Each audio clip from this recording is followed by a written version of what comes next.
अब्दुल मुत्तलिब को यह आदेश उस समय दिया गया जब वह अपनी मन्नत भूल गए थे।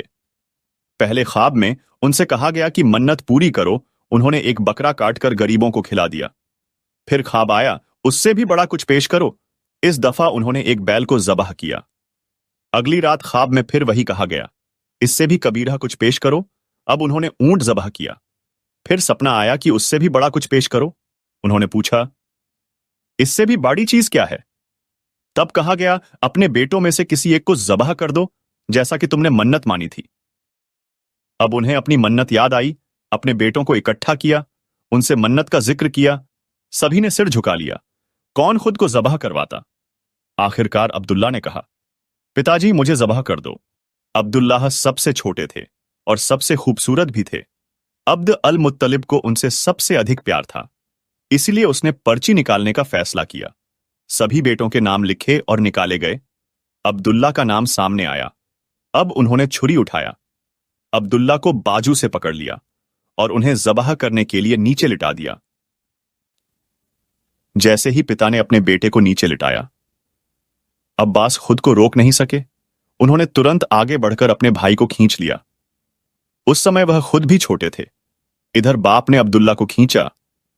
इस खींचा तानी में अब्दुल्लाह के चेहरे पर चोटें भी आईं, जिसके निशान मरते दम तक बाकी रहे। इतने में बनु मखजुम लोग आए और कहने लगे, आप बेटे को इस तरह ज़बह ना करें, उसकी मां की जिंदगी बर्बाद हो जाएगी। अपने रब को खुश करने के लिए बेटे का फिदिया दे दें। अब सवाल यह था कि फिदिया क्या दिया जाए। उसकी तरकीब बताई गई कि एक कागज के टुकड़े पर 10 ऊंट लिखें और दूसरे पर अब्दुल्ला का नाम लिखें। यदि 10 ऊंट वाली पर्ची निकले तो 10 ऊंट कुर्बान कर दिए जाएं, और अगर अब्दुल्ला वाली पर्ची निकले तो 10 ऊंट का इजाफा कर दिया जाए।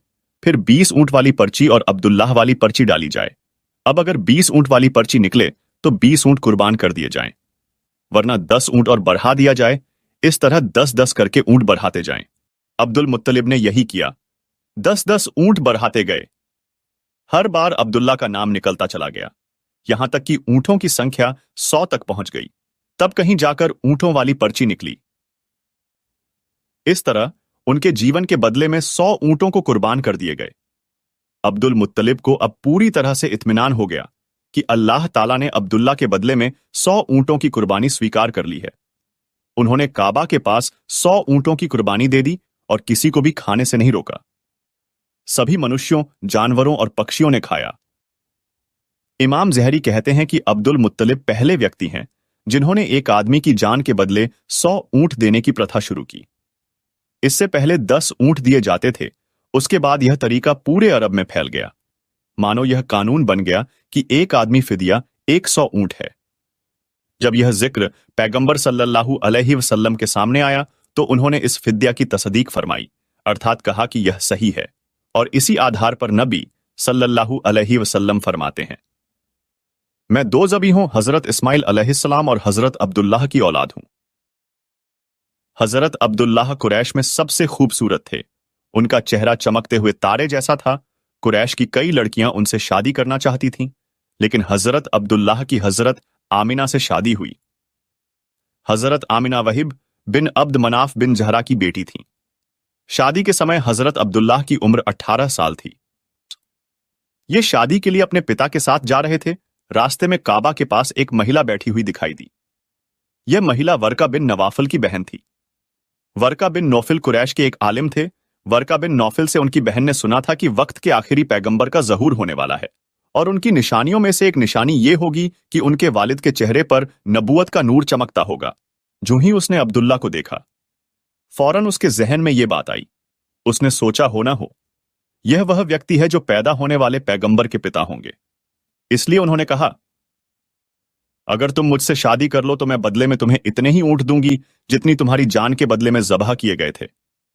इस पर उन्होंने जवाब दिया, मैं अपने बाप के साथ हूं, उनकी मर्जी के खिलाफ कुछ नहीं कर सकता, ना उनसे अलग हो सकता हूं, और मेरे वालिद बहुत इज्जतदार आदमी हैं और अपनी कौम के सरदार हैं। बहरहाल हजरत अब्दुल्लाह की शादी हजरत आमिना से हो गई। अब कुरैश की महिलाओं में नसब और मकाम के एतबार से सर्वश्रेष्ठ थीं। हजरत आमिना हजरत अब्दुल्लाह के घर आ गईं। आप फरमाती हैं, जब मैं मां बनने वाली थी तो एक शख्स मेरे पास आया यानी इंसान के रूप में एक फरिश्ता आया। उस वक्त मैं जागने और सोने के बीच की हालत में थी। आमतौर पर इस अवस्था को गोनूदगी कहा जाता है। उसने मुझसे कहा, क्या तुम्हें मालूम है तुम इस उम्मत के सरदार और पैगंबर की मां बनने वाली हो? उसके बाद वह फिर उस वक्त आए जब नबी सल्लल्लाहु अलैहि वसल्लम का जन्म होने वाला था। इस बार उन्होंने कहा, जब तुम्हारे यहां पैदाइश हो तो कहना मैं इस बच्चे के लिए अल्लाह की पनाह चाहती हूं, हर हसद करने वाले व्यक्ति और बुराई से।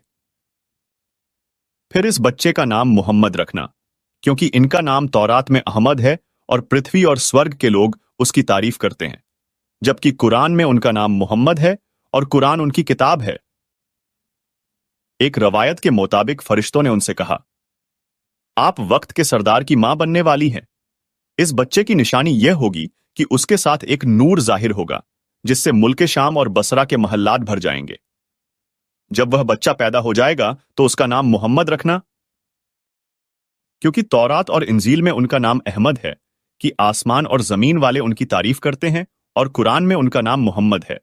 जो नूर हजरत अब्दुल्लाह के चेहरे पर चमक रहा था, शादी के बाद वही नूर हजरत आमिना के चेहरे पर आ गया। इमाम जहरी फरमाते हैं कि हकीम ने यह रवायत बयान की है और इसे सही करार दिया है कि सहाबा रजी अल्लाह अन्हों ने हुजूर नबी करीम सल्लल्लाहु अलैहि वसल्लम से अर्ज किया, ए अल्लाह के रसूल, हमें अपने बारे में बताइए।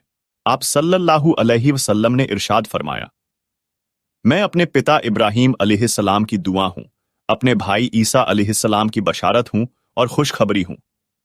जब मैं अपनी मां के पेट में आया तो उन्होंने देखा, गोया उनसे एक नूर जाहिर हुआ है, जिससे मुल्क शाम में बसरा के मोहल्लात जगमगा उठे। हजरत आमिना ने हजरत हलीमा सादिया से कहा, मेरे इस बच्चे की शान निराली है। ये मेरे पेट में थे तो मुझे कोई बोझ या थकान महसूस नहीं हुई। हजरत ईसा अलैहिस्सलाम वह आखिरी नबी हैं जिन्होंने आप सल्लल्लाहु अलैहि वसल्लम की आमद की खुशखबरी सुनाई है। इस बशारत का जिक्र कुरान में भी किया गया है। सूरह सफ में अल्लाह ताला फरमाते हैं, और इसी तरह वह वक्त भी काबिल जिक्र है जबकि ईसा इब्न मरियम अलैहिस्सलाम ने कहा, ए बनी इसराइल, मैं तुम्हारे पास अल्लाह का भेजा हुआ हूं कि मुझसे पहले जो तौरात आ चुकी है मैं उसकी तस्दीक करने वाला हूं, और मेरे बाद जो एक रसूल आने वाले हैं उनका नाम मुबारक अहमद होगा। मैं उनकी बशारत देने वाला हूं। अब चूंकि हजरत ईसा अलैहिस्सलाम यह बशारत सुना चुके थे, इसलिए हर दौर के लोग आप सल्लल्लाहु अलैहि वसल्लम की आमद का इंतजार कर रहे थे। इधर आपकी पैदाइश से पहले ही हजरत अब्दुल्लाह इंतकाल कर गए। पिछली किताबों में आपकी नबूवत की अलामत यह भी बताई गई है कि आपके पिता आपके जन्म से पहले ही इंतकाल कर जाएंगे। हजरत अब्दुल्ला एक व्यापारी कारवां के साथ व्यापार करने गए, बीमार पड़ गए और कमजोर होकर लौटे। जब कारवां मदीना से गुजरा तो हजरत अब्दुल्ला अपने ननिहाल यानी बनु नजार के यहां रुक गए। उनकी मां बनु नजार से थीं, 1 महीने तक बीमार रहे और इंतकाल कर गए। उन्हें यहीं दफनाया गया।